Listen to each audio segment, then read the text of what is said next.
afternoon. Let me start by saying to all of the leaders here, thank you. Thank you.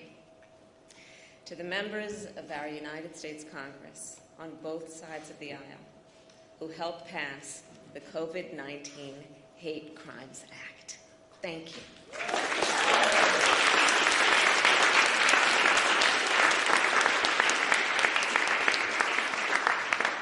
And a special thanks to Senator Mazie Hirono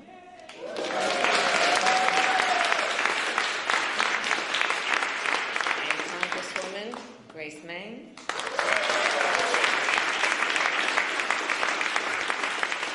for leading this incredible effort. And I know you did not do it alone. And there are many more. I could name a couple of whom I will. Among them, Senator Tammy Duckworth,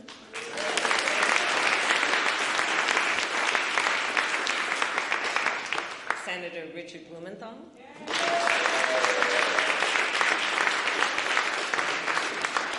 Senator Jerry Moran, Congresswoman Judy Chu, Congressman Don Beyer, and Congressman Fred Upton. Because of you, history will remember this day and this moment when our nation took action to combat hate. Thank you all. Around this time last year, when I was in the Senate, Senator Hirono and Senator Duckworth and I introduced a resolution in the United States Senate condemning the rise of anti-Asian sentiment in our country. At that time, more than 1,100 anti-Asian hate incidents had been reported since the start of the pandemic. Today, that number is more than 6,600. And I'm talking about incidents where businesses are being vandalized in our biggest cities and in our smallest towns. I'm talking about a 61-year-old man getting kicked in the head, 2 elderly women being stabbed while waiting for the bus, 8 people in Atlanta getting shot on a Tuesday night. This violence, it did not come from nowhere, and none of it is new. In my life, my lived experience, I have seen how hate can pervade our communities. I have served in the justice system, in the legislative branch, and in the executive branch. I have seen how hate can impede our progress. And I have seen how people uniting against hate can strengthen our country. Those here today are united. This bill brings us one step closer to stopping hate, not only for Asian Americans, but for all Americans. It will expedite the Justice Department's review of hate crimes, every type of hate crime. It will designate an official at the department to oversee the effort, and it will expand efforts to make the reporting of hate crimes more accessible at the local and state levels. But after the President signs this bill today, our work will not be done. Here is the truth. Racism exists in America. Xenophobia exists in America. Anti-Semitism, Islamophobia, homophobia, transphobia, it all exists. And so the work to address injustice, wherever it exists, remains the work ahead. My fellow Americans, it is my great honor to mention and to say to you what you already know. We have a President of the United States in one Joe Biden who is committed to this work. He is determined to, I will quote from him, give hate no safe harbor. And I'll tell you firsthand, I've seen what you know. His actions match his powerful words. It is my great honor to introduce the President of the United States, Joe Biden.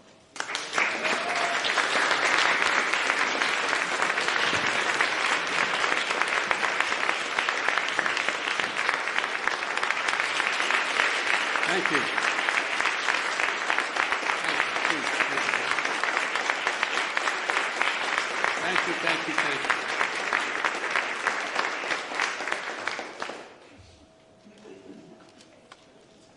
Susan, progress is possible. We're moving. Good afternoon, everyone. I said from the beginning of my campaign, Madam Speaker, that the campaign for president throughout, and you would call me and tell me, keep it up, was about bringing people together, about uniting the country. We need to unite as one people, one nation, one America. And that was the thing I was most often criticized about, saying, how can you unite the country? We must unite the country. I said it in my kickoff speech in Philadelphia. I said it again when I spoke at Gettysburg, and I emphasized it in my inaugural address. A lot of people, press to elected officials, were somewhat skeptical of that could be done.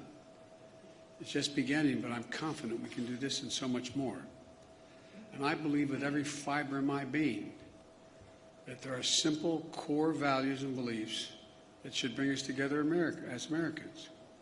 One of them is standing together against hate, against racism, the ugly poison that has long haunted and plagued our nation. Today, I can say that because of all of you, many of you sitting right in front of me, you've taken that first step. It's an important step. I'd like to thank the Congress and the members who are here today, Democrats and Republicans, who came together to get the COVID-19 Hate Crimes Act on my desk. Well, on a desk I'm about to sign. But I want to thank the Majority Leader Schumer, and I want to thank Speaker Pelosi for your leadership. I also want to thank the leader from the state of Kentucky for letting it go forward. It's important. It's important. Most of all, Maisie, or Senator, I called you Maisie. I apologize, Maisie. I called Chuck anyway. Senator Hirano, Senator Tammy Duckworth, who helped deliver this 94-1 vote. When you get involved, Tammy, you don't screw around. You just 94-1. State Representative Grace Meng and Judy Chu, who helped deliver a 364 to 62 vote in the House of Representatives. That's incredible. I also want to thank, as I said, Republican members in Congress for their leadership, including Senator Moran and Senator Collins. I also want to thank as I said, to all of the folks, all the people here today who are involved, and those of you, whether you're in the Congress or not, supporting this effort. I say thank you, thank you, thank you. We got a lot more to do. But we simply haven't seen this kind of bipartisanship for much too long in Washington. You're showing that our democracy can work and deliver for the American people. Just days after the mass shooting in Atlanta area, the Vice President Harris and I, we went down to Atlanta to meet with Asian Americans and the community across Georgia. It was a raw and emotional visit we had. We heard about their pain, their fear, anger, and all that existed in the community, and the feelings were about those feelings that they felt invisible, not seen. We heard how too many Asian Americans have been waking up each morning this past year genuinely fearing for their safety, just opening the door and walking down the street, and safety for their loved ones. The moms and dads who, when they let their kids out the door to go to school, were worried. Attacked, blamed, scapegoated, harassed during this pandemic. Living in fear for their lives, as I said, just walking down the street. Grandparents afraid to leave their homes, even to get vaccinated, for fear of being attacked. Small business owners targeted and gunned down. Students worried about two things: COVID-19 and being bullied. Documented incidents of hate against Asian Americans has seen a shocking spike, as the Vice President has outlined at the front of her comments, let alone the ones that have never been reported. Gut-wrenching attacks on some of the most vulnerable people in our nation, the elderly, low-wage workers, women, brutally attacked simply by walking outside or waiting for a bus. Asian American women suffer twice as many incidents of harassment and violence as Asian American men. And the conversation we had in Atlanta is one we're hearing all across the country, that all of this hate hides in plain sight. It hides in plain sight. And too often, it is met with silence. Silence by the media, silence by our politics, and silence by our history. For centuries, Asian Americans, Native Hawaiians, Pacific Islanders, diverse and vibrant communities have helped build this nation only to be often stepped over, forgotten, or ignored. Lived here for generations, but still considered by some the other. The other. It's wrong. It's simply, to use the phrase, it's simply un-American. My message to all of those of you who are hurting is, we see you. And the Congress has said, we see you. And we are committed to stop the hatred and the bias. In my first week in office, I signed a presidential memorandum directing federal agencies, all of them, to combat the resurgence of xenophobia. Not just one, every agency. Attorney General Garland, Deputy Attorney General Lisa Monaco, Associate Attorney General Gupta are all here today. The Department of Justice is strengthening its partnership with the community to prevent these crimes, in addition to its other work to take on violent extremism and domestic terrorism. And with the new law, this new law, the Department of Justice and our entire administration is going to step up. Right now, this is a critical problem of hate crimes being underreported. It stems from two challenges. First, there's lack of resources and training for state and local law enforcement to accurately identify and report hate crimes to the FBI. Secondly, for more people in communities of color, there are language and cultural barriers in how to communicate what's happening to them. This law is going to make a difference. For example, the Department of Justice will issue clear guidance for state, city, and tribal and law enforcement agencies on how to establish online reporting of hate crimes. It'll work with the Department of Health and Human Services to raise public awareness of COVID-19 hate crimes that occurred during the pandemic. It will also be a devoted official at the Department of Justice whose sole job is to expedite the review of hate crime reports. And thanks to two families here today, who all will help state and local governments ensure hate crime information is more accessible to the public. The family of Heather Heyer, a civil rights activist whose life was taken standing up to Nazis marching from the shadows of vengeance in Charlottesville. And the family of Khalid Jabara, a proud son of a family who's immigrated from Lebanon in search of new beginnings, who was gunned down in front of their home here in America, the United States of America, by a neighbor fueled by hate. Khalid and Heather were murdered on the same day, 1 year apart. Instead of sharing the dreams they had for their children, both families share profound grief. And they've shown incredible courage to turn their pain into purpose. I hope you'll not be offended, but I ask both families to please stand.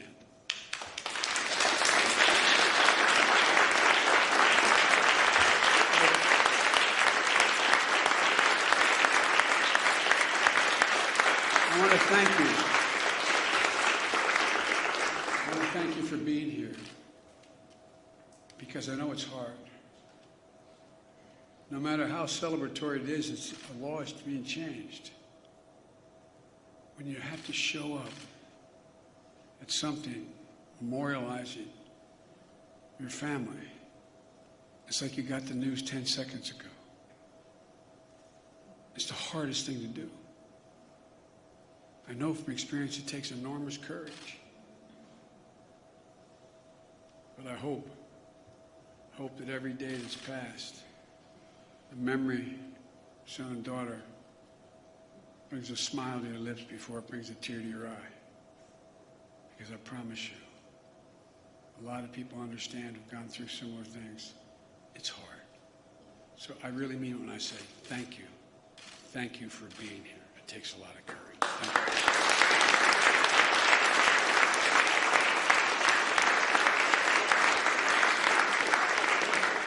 Because of you, the amendment named in honor of Khalid and Heather is now law to make sure that hate crimes are more accurately counted and reported, and hopefully leading to a continued focus on ending these crimes.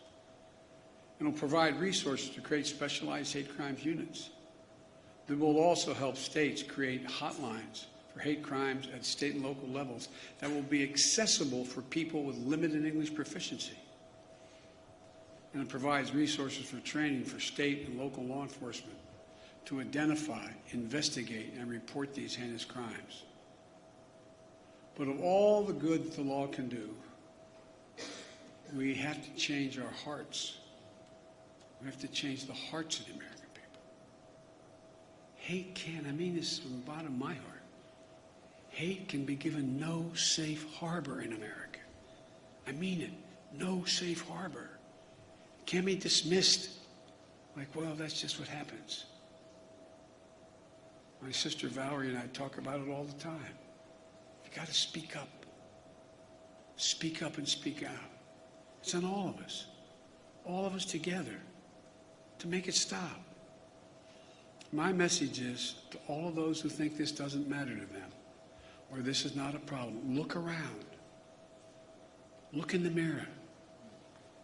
Look in the eyes of your children. Every one of us are lessened. Every one of us are lessened. And we're all hurt by this hate. It has a way of seeping sort of through the cracks in the communities and children who, in fact, wouldn't have crossed their mind. Words have consequences, as the senator knows. He preaches it. He understands it. Consequences. But silence is complicity. Silence is complicity. And we cannot be complicit. We have to speak out. We have to act. That's what you've done. And I can't thank you enough. I'm proud today. I'm proud today of the United States.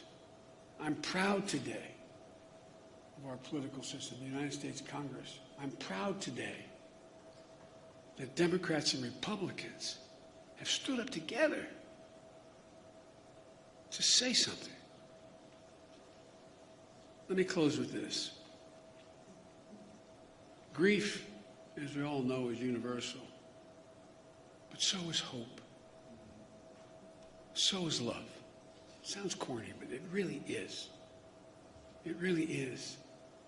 And hope and love can be contagious. We're the United States of America. We're good and decent people. We're unique among all nations in that we are uniquely a product of a document, not an ethnicity, not a religion, not a geography, of a document. And think about this, I'm being literal. Uniquely a product of a document that says we hold these truths to be self-evident, that all men and women are created equal, endowed by their Creator with certain inalienable rights, including life, liberty, and the pursuit of happiness. Every time we're silent, every time we let hate flourish, we make a lie of who we are as a nation. I mean it literally. We cannot let the very foundation of this country continue to be eaten away like it has been in other moments in our history and happening again. I looked at this law that you all passed as maybe the first break, the first significant break on a moment in our history that has to be turned around. Not Democrat, Republican, has to be turned around. As a consequence, we should do what is required by the obligations of this democracy. by our faith in God and our faith in each other, to do justice, to love mercy, to walk humbly, and as fellow human beings and fellow Americans, remember, we're unique in all of history as a nation. This is the United States of America, for God's sake. And God bless you all, particularly those who push this through and continue to push it. Now I'm going to sign this bill, which is a great honor. I don't know who's calling, but tell them we're busy. I was going to say, unless it was my sister, but she's here.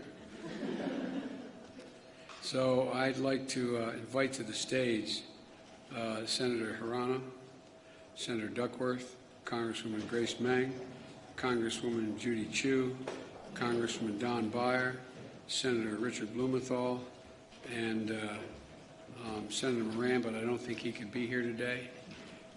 Actually, I should put the table down the middle of all of you and sign it down there. But thank you, thank you, thank you.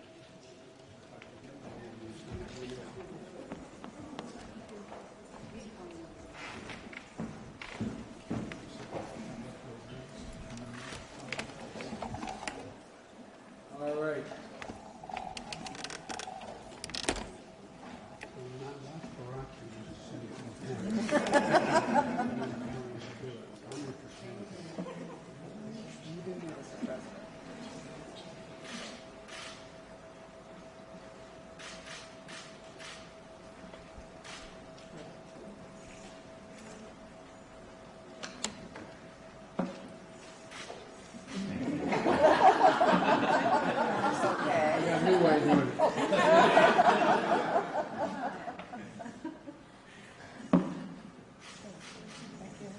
Oh, there you go, sorry. Thank you. Congratulations to you all.